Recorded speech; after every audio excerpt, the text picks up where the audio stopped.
FLOSSTUBE, this is Cathy, the hands-on designer, and I'm going to introduce you to my newest tutorial to make your 2 hexy pincushion.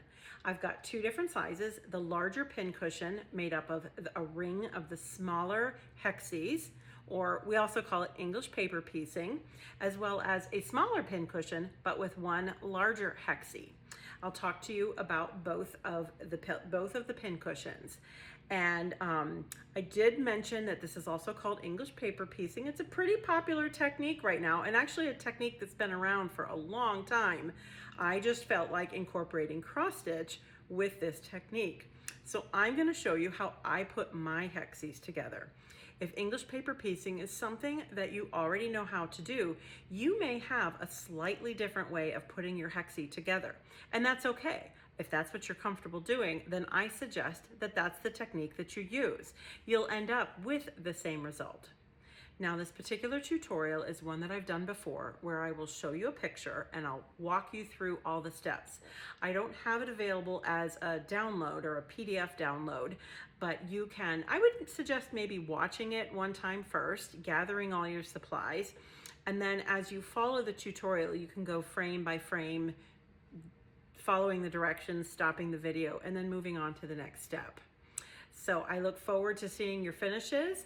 If you have any questions, of course, comment below or email us on the website. If you make a tutorial and you show how you put your hexies together, let me know because I'd like to see it. So let's get going with our finishing our 2 hexy pincushions. Welcome to FLOSSTUBE number 85, your finishing tutorial for your 2 hexy pincushion. Let's first talk about some of the supplies that you're going to need as we go through this process. You'll have your completed stitching. You'll have a piece of featherweight fusible, featherweight, lightweight, sheer weight. They go by several different names. I chose to finish mine on some wool felt. That's the color in the background. You can get that at benzie.com, B-E-N-Z-I-E, design.com. I also have some lacing thread. I have some 1-inch finishing hexie templates. You'll need at least 6 of them, although maybe a couple extra for some practice. I also have a friction marking pen and, of course, cutting scissors for fabric and paper and your rotary cutter and all the essential supplies that you could use, your cutting mat, and, of course, a ruler. Now, as I mentioned in the introduction, the designs that you're going to see in this will vary slightly. I'm going to talk you through the process. I like this kind of a video because, well, I learn as I do this as well. So a couple of the steps I'm going to say, this is what I did, but this is what I do now. I feel like we can all learn from this type of experience. And this is the kind of thing that I do in a classroom setting, as if I was actually standing in front of you. So I feel like this is about as close as it gets. So let's get finishing our hexies. So you'll notice that I stitched all 6 of my hexies on 1 larger piece of linen. I like to do this because I'm a hoop stitcher or a Q-snap stitcher. If you're in hand, you might like the smaller pieces. So probably like say a 5x5 piece of linen would be big enough. In this case, I stitched all 6 onto 1 piece of linen, and I'm going to back them all with a featherweight fusible. And I said there are a couple different terms for it. Basically, it's just the lightest weight of fusible interfacing that you can find. And instead of cutting 6 little pieces, I just chose to fuse the whole thing in 1 step. Both would be acceptable, whichever way you'd like to do it. Now, why fuse? Mostly because if you've done hexies out of quilting cotton, that doesn't tend to unravel as much, depending on the type of linen that you're using, or Aida. This is also Aida friendly. That may unravel a little bit more. It gives it a little bit more stability. And I just feel like overall makes for a slightly nicer appearance with these particular hexies. Here I show you that I've ironed on my featherweight fusible. Now there are a couple wrinkles in the picture and maybe it looks like it's not adhere very well. I actually think those are just wrinkles. But my suggestion for when I apply the featherweight fusible is make sure that your iron is on a silk setting, not the cotton setting. It does not need to be on the hottest setting. Make sure that you're using fairly current featherweight fusible. Sometimes the chemicals can go bad and they don't stick as well. Then I like to put my iron down in one spot once I know I have the fusible placed right. And then I do just a slow count to 1, 2, 3, 4, 5, and then I remove my iron. I double check to make sure that it's sticking appropriately, and then I put the iron down in a separate spot. I really don't like to slide my iron around. We don't want the fusible to shift. We don't want to create puckers or anything like that. Now, if you are having an area that it's hard to stick, sometimes it is necessary. I know we don't always like to iron the front of our needlework, but it is necessary to flip it over and gently iron the front. Just make sure that you don't leave it on there for too long. We don't want to scorch. We make sure that your iron is clean, you know, all the usual things. Here I'm getting ready to cut those 6 pieces apart. I just quickly measure, you know, kind of eyeballed about halfway equidistant between the motifs and just cut them with my rotary cutter and my ruler. You can obviously also use a scissors. And that's what those pieces look like once they're all separated. Now you will note that the fusible does not go all the way to the edge of the linen, and that's okay because you'll see in the next few steps that we are trimming away a lot of that excess fabric. Now we want to grab our hexy templates. These are 1-inch hexy templates. You can purchase these at a local quilt shop or online. I did also include a 1-inch hexy pattern inside the cross stitch pattern, which you can trace with paper and then transfer that onto, say, like a heavier weight paper, kind of a cardstock, something like that.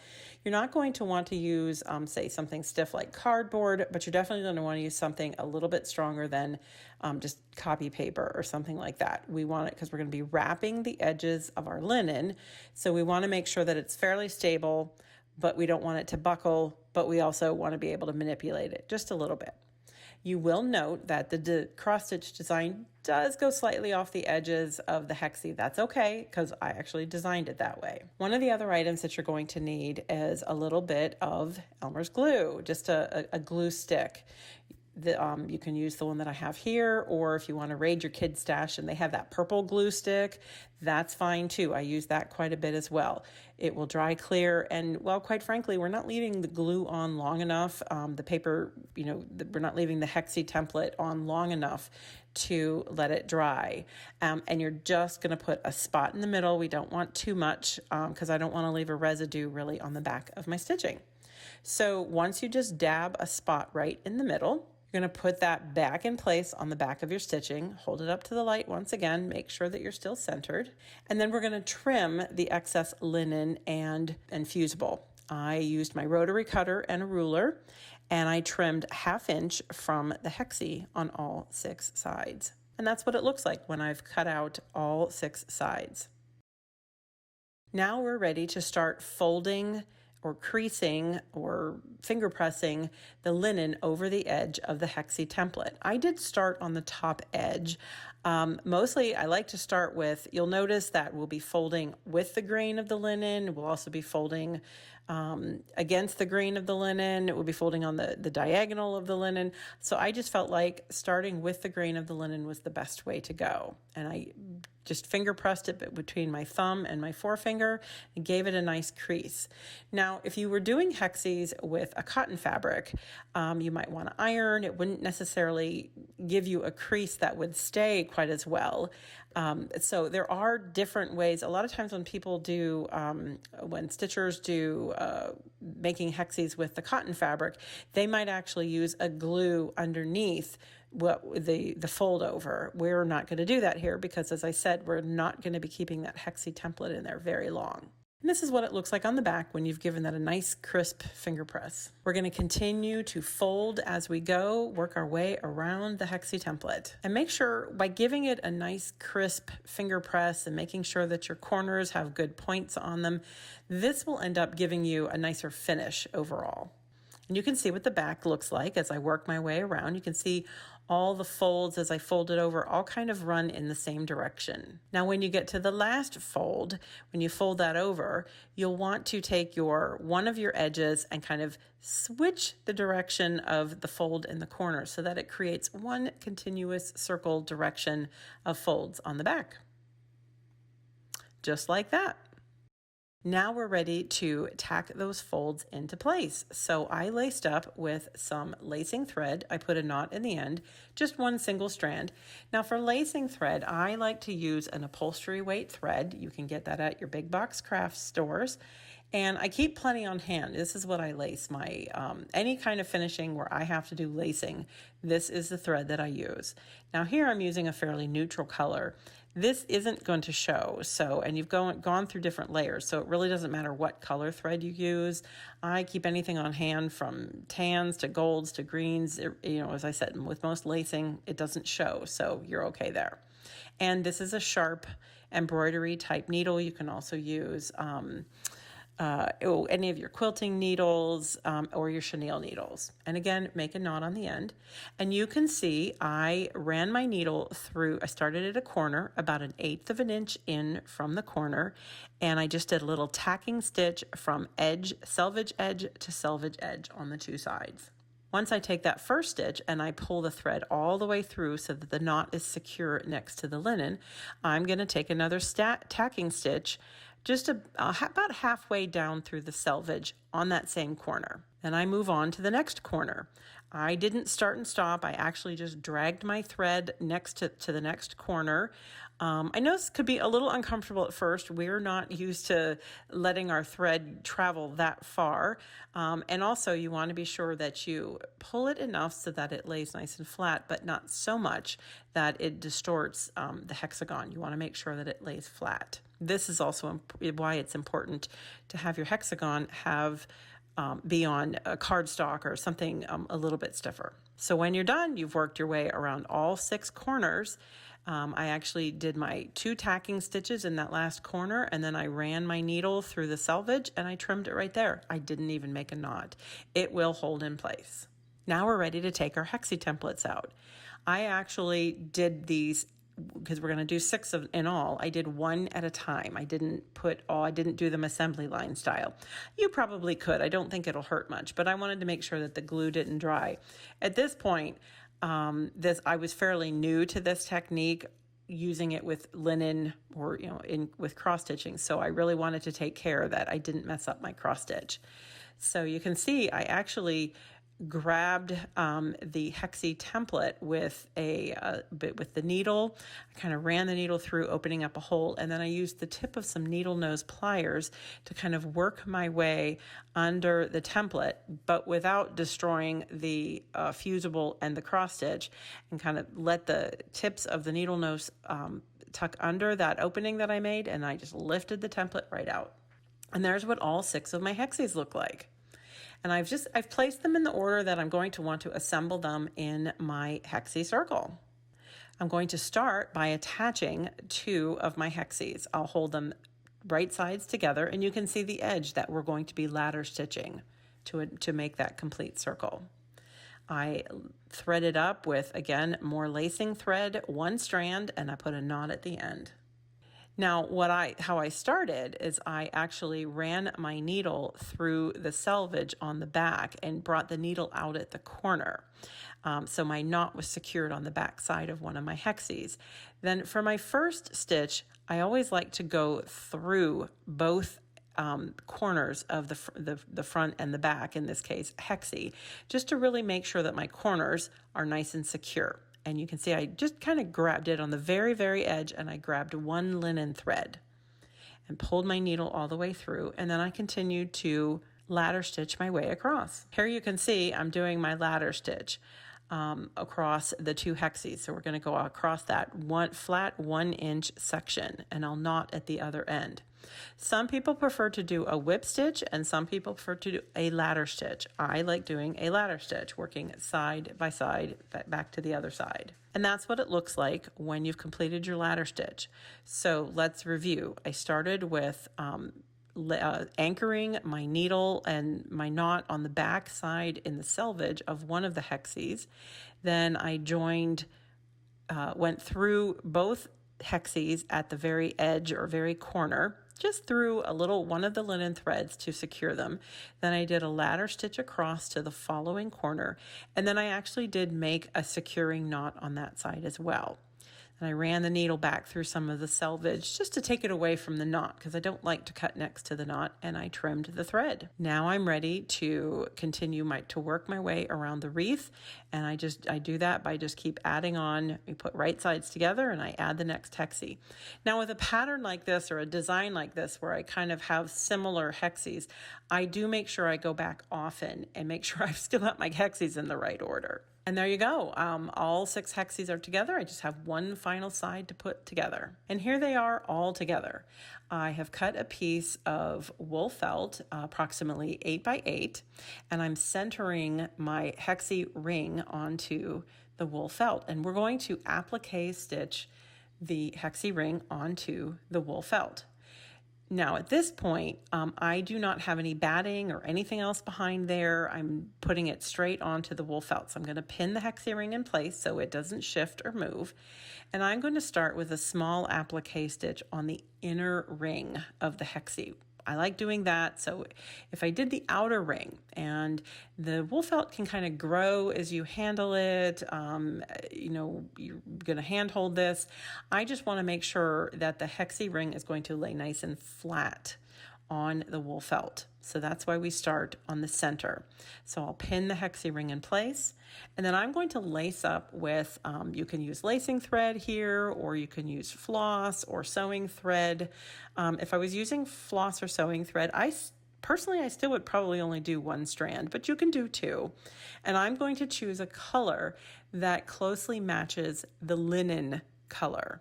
Because obviously we've got blue going on here and we've got a tan going on, because I want my applique stitches to basically disappear. So you'll see as this unfolds in the next step, we really want the stitch is going to go down into the linen. So that's why we want to match the linen color. So if you're using a linen that's a different color, say we're using black, I would use a black thread, something that matched the linen. So we will, as you can see here, I've pinned my hexie ring in place, and I've got my needle threaded up, and I've got a knot in the end, and I'm bringing my needle up through the back side of the wool felt right next to the inner circle of the hexie ring. And I'm just going to skim the edge of the linen. I don't want to go through the linen. We'll be going through the linen on the way back down to the back side. And that's basically what you're going to do the whole way around the circle. We're coming up through the wool felt next to the linen, and then we go down into the linen. And I want it to be a straight stitch, kind of perpendicular to the edge of the linen. So you're going to have to kind of shift that angle as we work our way around the straight edges of the inner hexie circle. So here you can see I'm ready to take that needle back down. I'm not making my stitches very deep, and that's what you want to take care with these applique stitches. As I said, we want the stitch to be perpendicular to the edge of the linen where you made the finger press fold. Basically what that means is we want to create a right angle. I don't want my stitches to be slanted, and I want to pull them tightly enough so that it doesn't create a loose thread, but not so tight that it distorts the wool felt or the linen. You might create a small divot in the linen, and that's where we want to take care to have our applique stitches evenly spaced and evenly as deep. You can see I'm probably only going in 1 or 2 linen threads into the edge of the hexie. A lot of times what I do, if I've done a really good job with my finger press, I'll choose a line in the linen, and that's the line that I'll take my needle down each time, so I know all my applique stitches will be evenly deep. I think I actually got this picture a little out of order, but this is what it looks like as I'm working my way around the outside edge once I've completed the inside edge. And I think this picture should have come first. So now I've applique stitched my inside down, and I'm just kind of lifting up that outer ring now to show you that that's what I'm ready to applique stitch down next. And here you go. Now I'm ready for final pillow assembly. So you'll notice a few things here. That's my backing fabric. And I added a few little embroidery stitches to the inner corners of my hexie ring. I'm all about the finish. I like to add those little layering touches just to create some depth to the finish, give it a little bit of personality. I know sometimes as cross stitchers, we're so used to we have a hole to come up, we have a hole to go down. So sometimes embroidery stitches, unless you learned those as a little girl like I did, they can be kind of intimidating because they're a little more free form. But really, I do think that they add just a nice little touch to the piece. So don't be afraid to try that. I am going to show you in the pillow that I showed you in the opening video. I'll show you here in a moment how I did those stitches. This, as I do more of these 2 hexy pincushion patterns, I am going to keep the same basic finish, but I might change a little bit of what I do on the wool felt. Just to kind of keep it fun, keep it interesting. Here's a close-up of the embroidery stitches. I did a few French knots, some lazy daisy, some backstitch. I kept it pretty simple. I repeated the same little motif all the way around. The only thing that I would really change is that when I added those, I did not have a piece of cotton batting, like a warm and natural batting behind it, and I probably would have that now. I'll explain that a little bit more here in a moment. And here's another shot of what those look like. I just used the same floss colors that were in the design, just kind of freehanded it. When I originally did this pattern for the shop club, I did include this little chart just to kind of give you some idea, just to make some of us counted cross-stitch people a little more comfortable that you could kind of do this on a grid, or just give you that grid if that's really what you need. But as you can see, it's just some lazy daisy stitches, and then some straight, some back stitches, and then I added a few little French knots, which aren't charted, in the middle there to make it look like a flower peeking out the edge of your hexie ring. So now in the vintage stitch, the one that I showed you in the intro video, it's got a dark gray background and a slightly different finish. Again, I am all about the layers of the finish, creating those extra embellishments that enhance, not take away from the overall design. So what I used here was a slate wool felt, cut it that same 8x8, and then taking my white chalk marker, I just traced some cross-hatching lines on it. I went from corner to corner first, and then I used my ruler and I made lines every inch using the center crosshatch first as a guide to mark my 1-inch lines. And that's what it looks like when I've got all the lines drawn on there. Now, I mentioned about the batting. I put a piece of thin, warm and natural batting underneath because I'm going to follow those lines that I marked. And that chalk line, that chalk marker, it does disappear. You can iron it off, not a problem. There's friction pens, there's chalk pens. That chalk one is great when you have darker fabrics to work on.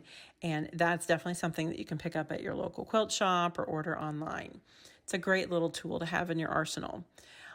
So you can see I did put that warm and natural behind it, and I'm going to follow those lines and do kind of it might look like a basting stitch or a running stitch, or I'm kind of doing it as a nod to big stitch quilting. I've done that in a few other projects recently, and I kind of have a current fascination with it. And that's what it looks like when I've completed it.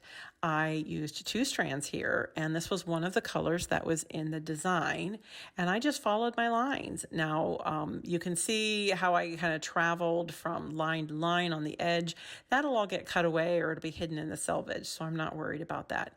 I did kind of pull my stitches a little bit tighter here. I did want to create a little bit extra depth and volume to the stitches. That was on purpose. If I wanted it to be flatter, I just would not have pulled my stitches so tight. I will be ironing over this to get rid of any residue chalk marks, so and that'll also kind of help flatten it out. But as I said, I was really more interested in getting adding more texture to my overall finish. And here's a closer look on what that looks like. It's just kind of fun. As I create more of these 2 hexy pin cushions, I might do this again, or I might do the little embellishment in the corners again. I want to continue to learn and to grow through this process. I mean, I already have by including putting some batting behind those embellished stitches. It just helps give it a little extra cushion, and it'll look nice in the overall finish as well. Now, this is what my hexie ring looked like when I had a vintage stitch all ready to attach to the wool felt back. Now, here for this, I will say it was important that I get this centered, or those cross hatch marks would have really stood out like a sore thumb. So I would have pinned this in place and then started on my inner circle and appliqué stitch that, and then did the outer circle. And here's a closer look at what that looked like as I got going with the finish. And again, you can see I picked a color that closely matched the linen color. I probably maybe would have picked a color that was a little closer match, but this was actually a color that was used in the design.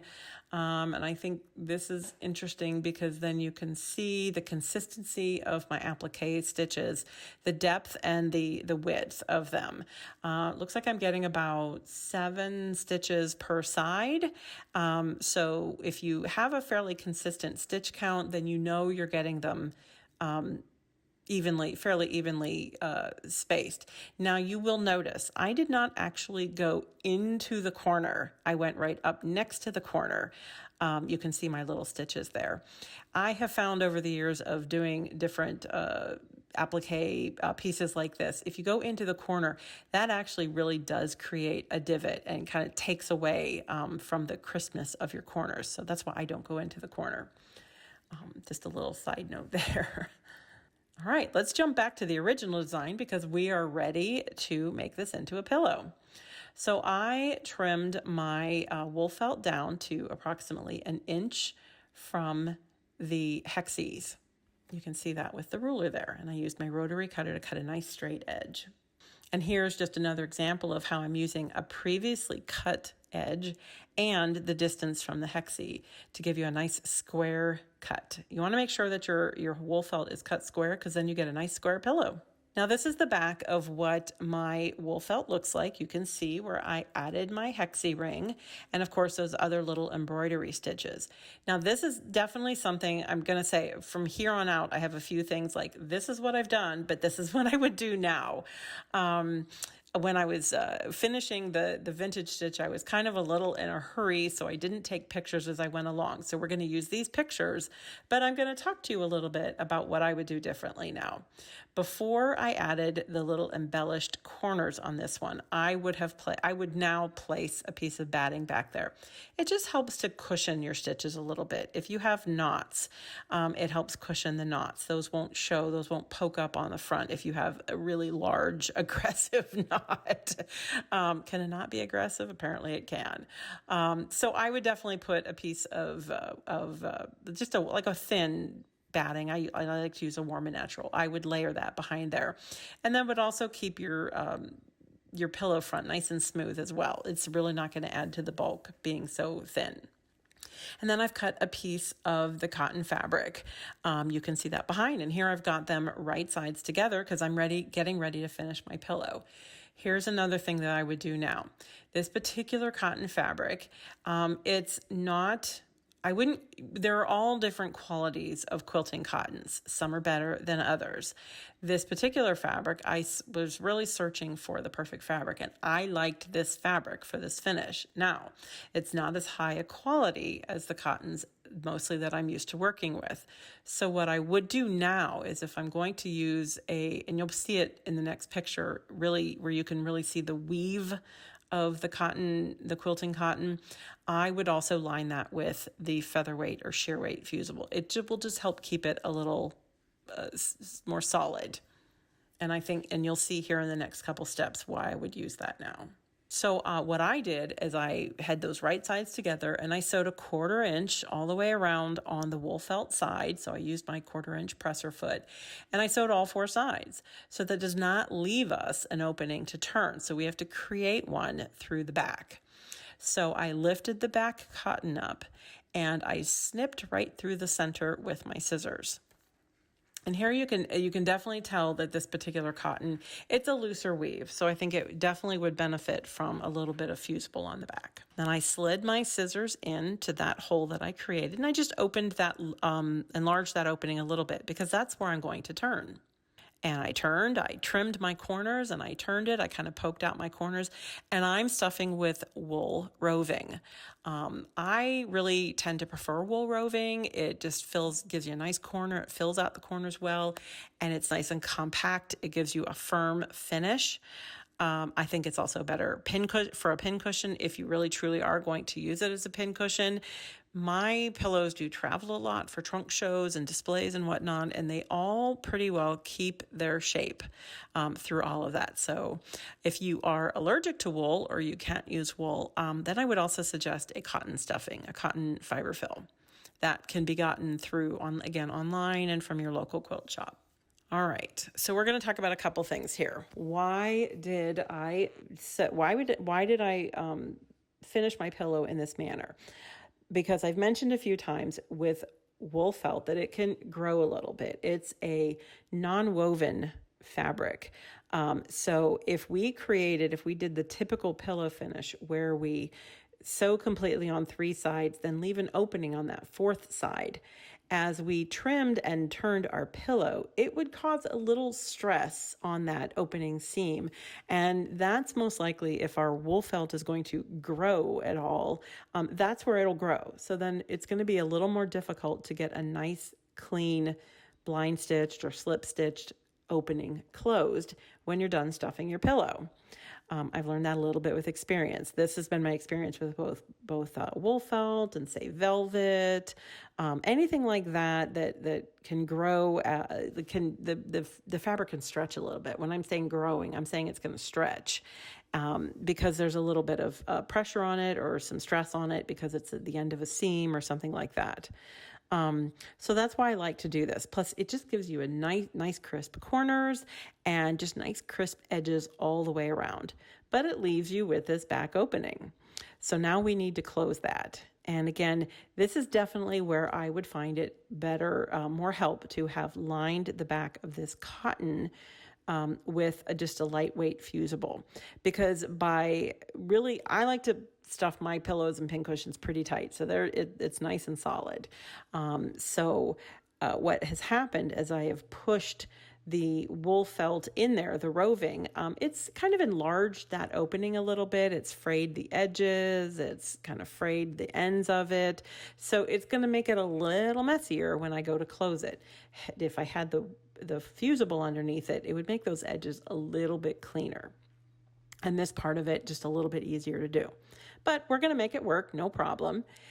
So I've used my lacing thread again. I've put that through the needle and I've tied a knot in the end. And you can see I'm going to take just a little scooping stitch on one side of the opening. I've pulled my needle all the way through where my knot is at the surface. And I'm traveling across the way, and I'm going to do another scooping stitch to pull that opening closed. And we're just going to do that all the way across to the other end. And here you can see some of my stitches. And I am pulling on it, yes, so it is going to pucker. Unfortunately here, because I like to stuff mine as much as I do, and I've kind of widened that opening a little bit by stretching it, it's going to pucker. Don't worry about that. All right, there's what we look like. I have a friend, my good friend Cecile of Just Another Button Company, calls this the Franken finish, and it really does kind of look like a Franken finish. I don't think I'd make a very good surgeon. I don't know. My scars wouldn't be pretty. So here's what it looks like from the front. And I'm sorry to say I did not take a picture of what I ended up doing on the back. I think I talk about that in a couple other floss tubes. So let's talk first about the finish. Remember I said it gives you nice clean edges and crisp corners. That's what this looks like. So I really love the layers of this finish. I love the texture of the wool felt, the hexy shapes, and then just the little touches of embroidery in the corners. So what I would do on the back, is a couple different things. You could cut more of your finishing fabric, just cut a nice little square and line that with a double-sided fusible, again, available at your local quilt shop or online. And then I would iron that in place to cover the scar, because then that would cover the puckers, that would cover all the I call it the ugly side of finishing. And if you do it well, maybe even kind of match up your pattern a little bit as if you were, say, matching wallpaper, you wouldn't even notice that you've done that on the back. You can also embellish it with buttons or maybe a little piece of wool felt, some embroidery stitches. There's so many cute little ways that you can make that back spot an interest spot, or like I said, if you just cover it up with a piece of coordinating fabric, a non-interest spot, you just don't even know it's there. But it does overall give you a nice clean finish on your pincushion, and you're ready to use it. So here's a look at a little closer look at my finish of the vintage stitch, the pillows that I showed you in the opening video. And when I brought this one out, I added the larger hexie. That's the one at the top of the picture here. And I really just completed it the same way. That's with a 1.5 inch hexie. Again, I've included a template in the chart, or you can just purchase 1.5 inch hexie templates from your local shop, and put it together the same way. But in this case, you only need to make one hexie, remove that paper template, and then attach it to the center of your wool felt with that same applique stitch. Now in this case, I did just a little running stitch.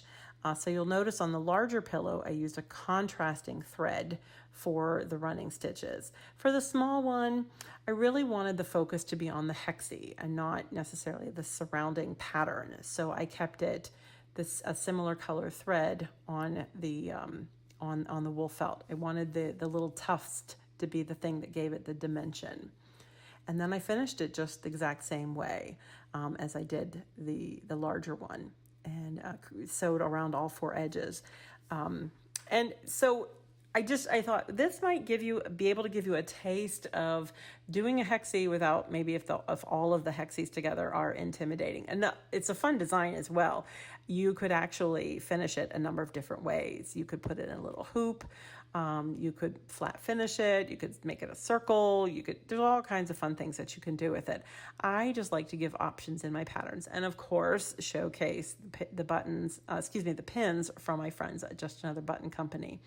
They made this bird on a pin cushion specifically for this design. I love how the added dimension of the strawberry just really just takes it even a step further. I think it's adorable. All right, so there you are, and that's your that's your 2 hexie finishing tutorial. Thank you for taking this little journey with me and allowing me the grace to show you some of my growth and oopsies along the way, or as I like to say, learning experiences of how I could do this a little bit better. It's fun to grow through your finishing, learn new things. You just can always be doing that. So I hope this helps you. If you have any questions, please let me know. And I hope that you enjoy these hexie cross stitch, this hexie cross stitch crossover. I just love looking at all different kinds of fun techniques and thinking, how can we do that in cross stitch? So you'll be seeing more of these designs from me. Yes, the design that was in the tutorial will eventually be releasing. As will the flamingo design that was in the quilt magazine earlier this year. So I thank you so much, and I hope that you enjoy the stitch and the hexie finish.